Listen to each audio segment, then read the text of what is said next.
over this unhappy globe, there are heroic volunteers putting up a selfless battle on behalf of the wretched of the earth.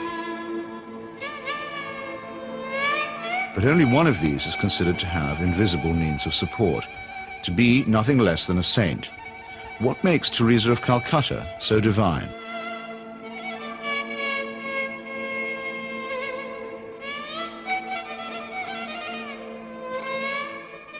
Long before Mother Teresa's helicopter touched down at about 11:20 this morning, the crowds were gathering here at Knock.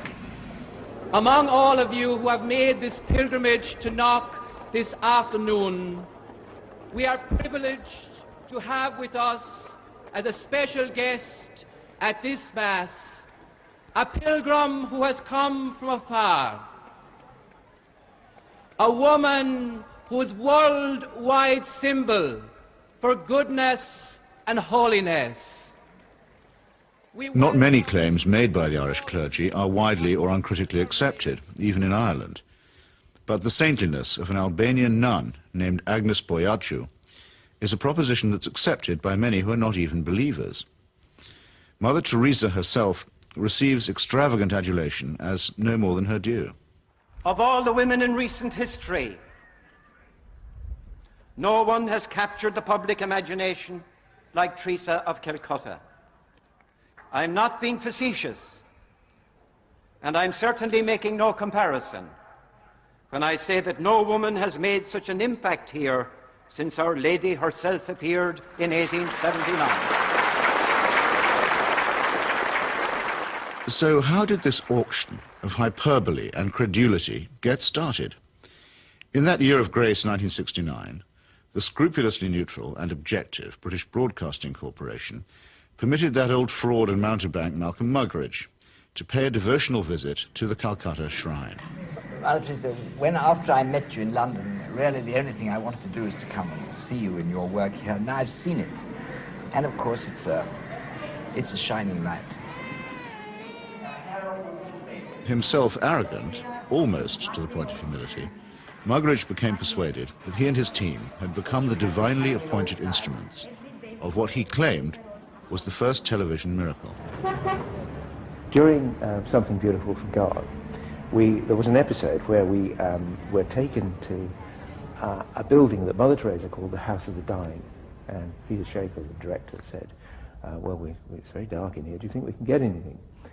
And we had just taken delivery at the BBC of some new film made by Kodak, which we hadn't had time to test before we left. So I said to Peter, well, let's have a go. So we shot it.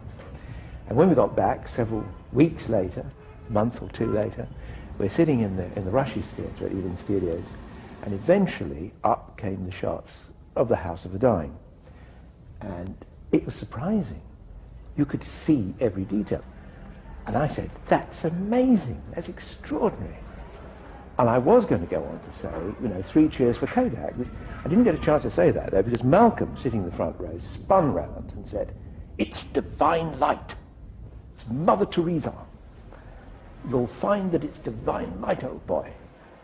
And 3 or 4 days later, I found I was being phoned by journalists from London newspapers who were saying things like, we hear you've just come back from India with Malcolm Muggeridge, and you were the witness of a miracle.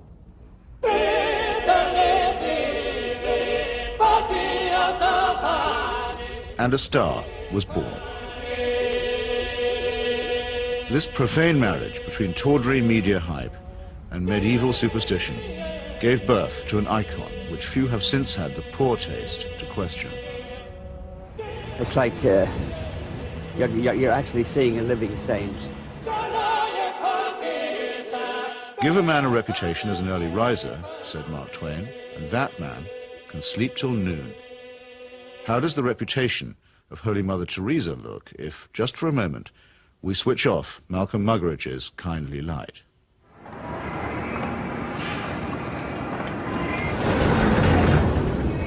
Mother Teresa is a Nobel Prize winner. She's a symbol. People in the West talk about her, so Indians adopt her at that level. The fact that what she does on the streets of Calcutta is really irrelevant to them. They couldn't care about it, and most of them don't even know. But Mother Teresa is the sort of figure you show to visitors. Mother Teresa's flagship institution is her home for the dying, a hospice which purportedly sweetens the last moments of otherwise destitute lives. My initial impression was of all the photographs and footage I've ever seen of Belsen and places like that, because all the patients had shaved heads. There are no chairs anywhere, there are just these stretcher beds, and they're like First World War stretcher beds. There's no garden, no yard even, no nothing. And I thought, what is this? This is 2 rooms with 50 to 60 men in one, 50 to 60 women in another. They're dying. They're not being given a great deal of medical care. They're not being given painkillers really beyond aspirin and maybe, if you're lucky, some Brufen or something for the sort of pain that goes with terminal cancer and the things that they were dying of. And I thought, what's the point? Right from the very beginning, I wanted to serve the poor purely for the love of God and to give them what the rich people get with money. I wanted to give to the poor for the love of God. They didn't have enough drips. The needles they used and reused over and over and over, and you would see some of the nuns rinsing needles under the cold water tap. And I asked one of them why she was doing it. And she said, well, to clean it. And I said, yes, but why are you not sterilizing it? Why are you not boiling water and sterilizing your needles? She says, there's no point. There's no time. Mother Teresa's cult of death and suffering depends for its effect on the most vulnerable and helpless, abandoned babies, say, or the terminally ill, who supply the occasions for charity and the raw material for demonstrations of compassion.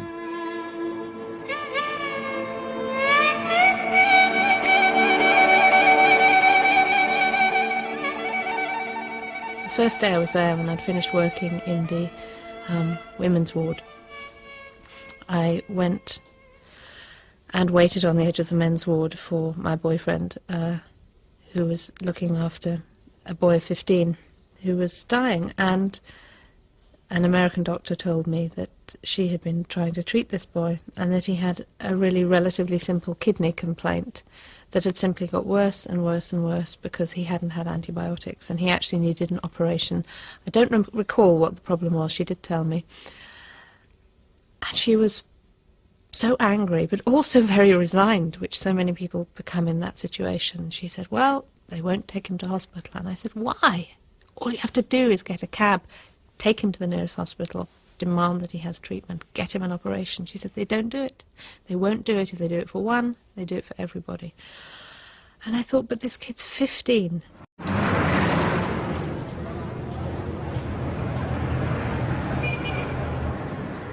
I ventured on my own pilgrimage to the missionaries of charity in Calcutta in early 1980. Who could fail to be touched by the work of the orphanage? Not I, though I did find myself a little put off by the mission's motto, he that loveth correction, loveth knowledge. Bit of a workhouse ring to that, perhaps. But it was Mother Teresa herself who completed the wreckage of the effect. As we stood by the tiny cots, she turned and said, this is how we fight abortion and contraception in Calcutta. Now, it might be argued that a campaign against family planning is low on the list of Calcutta's many pressing needs. But as a leading member of the Pope's fundamentalist tendency on matters of sex and procreation, Mother Teresa has made this single issue into her global crusade. The greatest destroyer of peace today is the cry of the innocent, unborn child. If a mother can murder her own child in her own womb, what is left for you and for me to kill each other?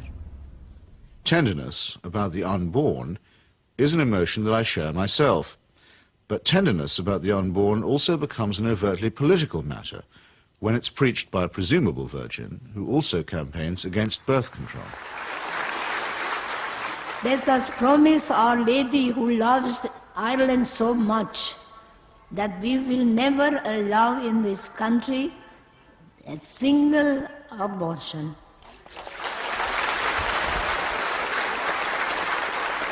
And no contraceptives.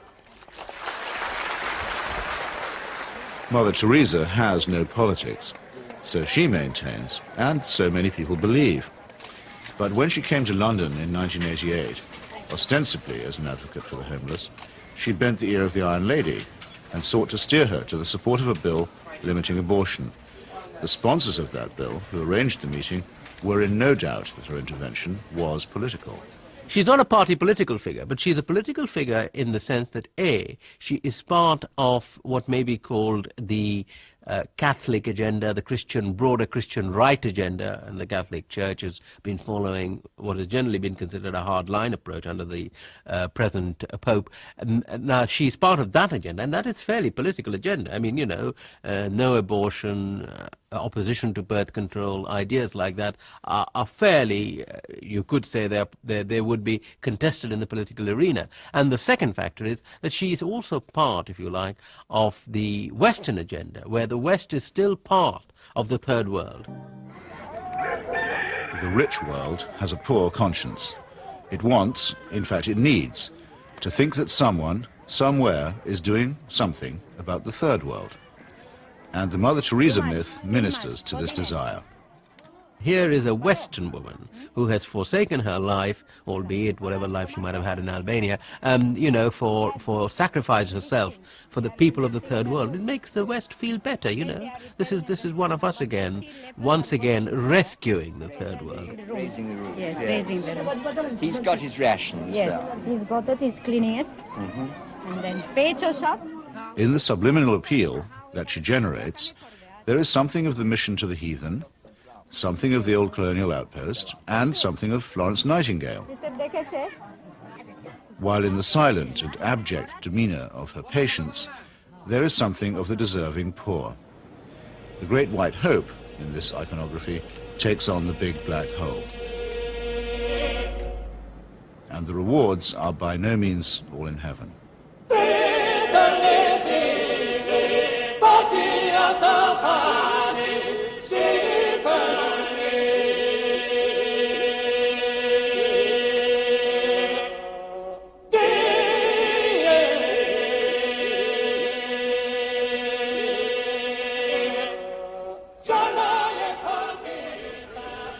For someone whose kingdom is not of this earth, Mother Teresa has an easy way with thrones, dominions, and powers. Why do the rulers of this sinful and selfish world find her so awfully congenial? Is it because she returns the compliment? She may or may not comfort the afflicted, but she has certainly never been known to afflict the comfortable. Some people see her here, posing with Ron and Nancy. In the truest sense, citizens of the world. Mother Teresa is. The very hand that bestowed the Medal of Freedom on Mother Teresa armed and paid the death squads of Central America. Accepting the award, with her customary modesty, on behalf of all the world's poor, she croaked, "I never realized that you loved the people so tenderly." I must say, I hadn't noticed that either. Reagan's proxies murdered, among many others, 4 American nuns and the Catholic Archbishop of San Salvador at the very moment that he was celebrating Mass. But, visiting the slaughterhouse states of the region during that period, Mother Teresa found nothing untoward. Everything was peaceful in the parts of the country we visited, she claimed, after touring the killing fields of Guatemala, adding for good measure, "I do not get involved in that sort of politics."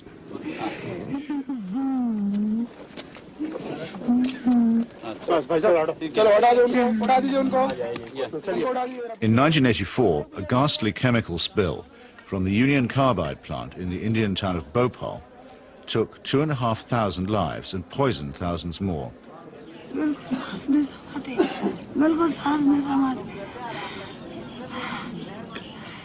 This was an act not of God, but of a negligent multinational corporation.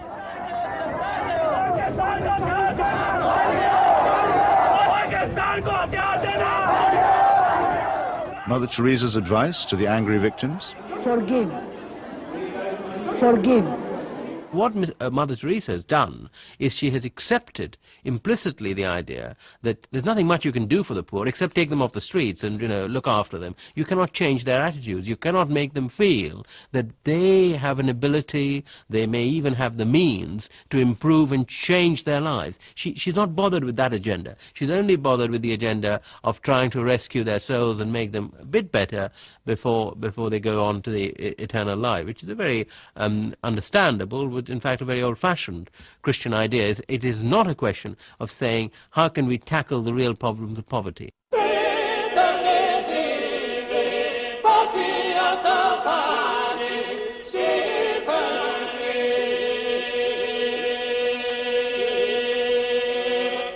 Like most people who claim to be apolitical, Mother Teresa is in practice and in theory an ally of the status quo, and when the status quo is threatened, a trusted ally of the conservative forces.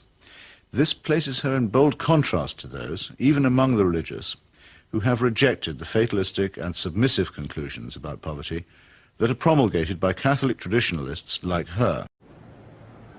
With our hands, with our life, with our love, we ask justice, we ask freedom, and we take justice, because the justice is not like a gift which they gave. No, liberty, freedom, they don't give that. We have to take that. And in fact, we go through the streets and we took our liberty, we took our freedom, asking for justice.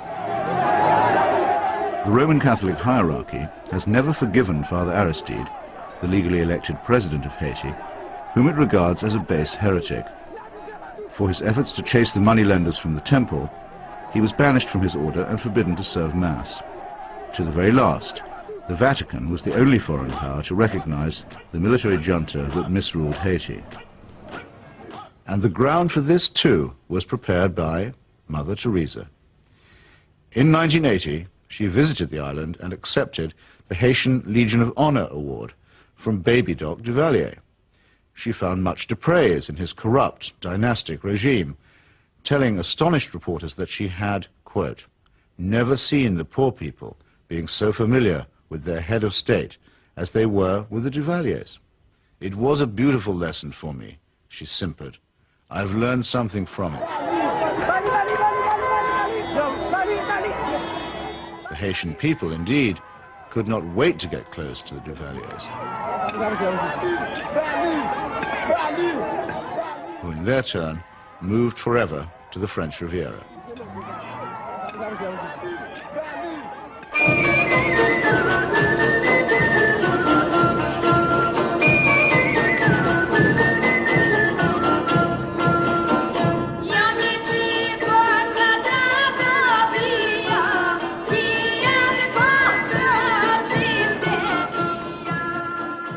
Mother Teresa admires the strength of the powerful almost as highly as she recommends the resignation of the poor.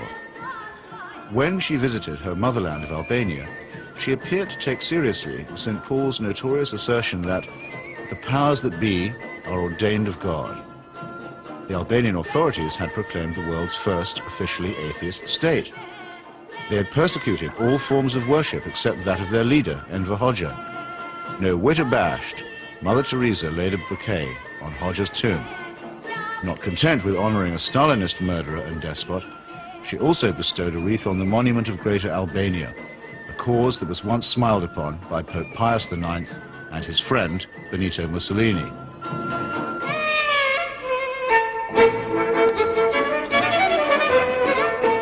Albania is, for secular reasons, quite rich in orphans.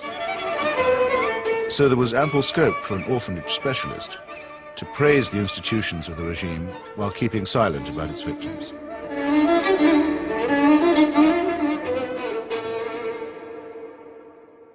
If it sometimes seems that the Saint of Calcutta is never actually in Calcutta at all, this may be because she operates more as the roving ambassador of a highly politicized papacy.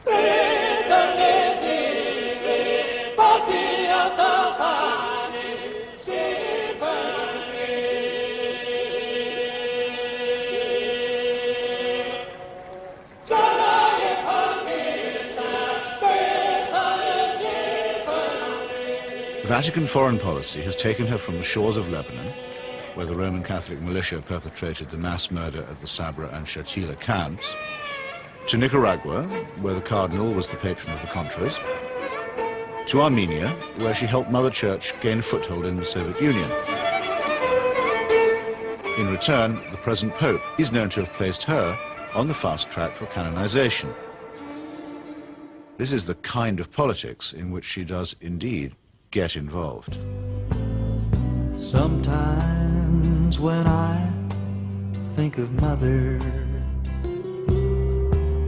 I wonder if I've done just right. Though I'm many miles away, I can almost hear her say, "Where's my wandering boy tonight?" Robert Maxwell's genius for self-promotion made a nice fit with Mother Teresa's talent for fundraising. It became hard to decide which of the two was using which, or was it both? In the United States, Mother Teresa accepted well over $1 million from Mr. Charles Keating, a right-wing Catholic fundamentalist and anti-pornography crusader who was also a California savings and loan tycoon. Mr. Keating's problem was that he was using other people's money. He's now behind bars after the greatest scandal in American financial history. But while he was flying high, Mother Teresa flew right along with him. She got the use of his private plane. He got a personalized Mother Teresa crucifix, which he used to store up treasure on earth. Let's get him out of here. Why should the missionaries of charity have such a special vocation for work among the rich? And does Mother Teresa pick frauds because they need her help more than the honest billionaires? It's not a question that she's ever answered, but then, in the prevailing atmosphere of piety and adoration, it's not a question that she's ever been asked.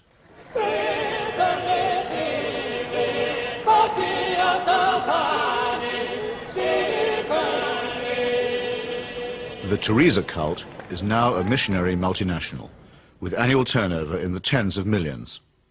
If concentrated in Calcutta, that could certainly support a large hospital, and perhaps even make a noticeable difference. But Mother Teresa has chosen instead to spread her franchise very thinly. To her, the convent and the catechism matter more than the clinic. Now we are in 105 countries and we have 500 convents all around the world, without counting India. Beautiful.